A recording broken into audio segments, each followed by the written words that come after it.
15. Simplify, okay, indices, okay. Therefore, you just split. One is a number, and the other one is the unknown. Get easier. 1, 2, 3, 1, 2, 5 to the power of 1 over 5, and W to the power 3, 1, 2, 5 to the power 1 over 5. Okay, calculate this. The first one you get 5, okay.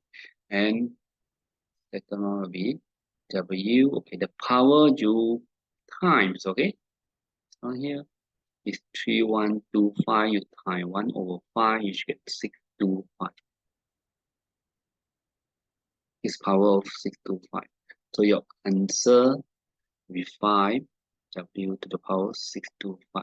Okay, the 2 marks is 1 given each. I hope this discussion along with the revision tips and answering strategies will help you in your exam preparation.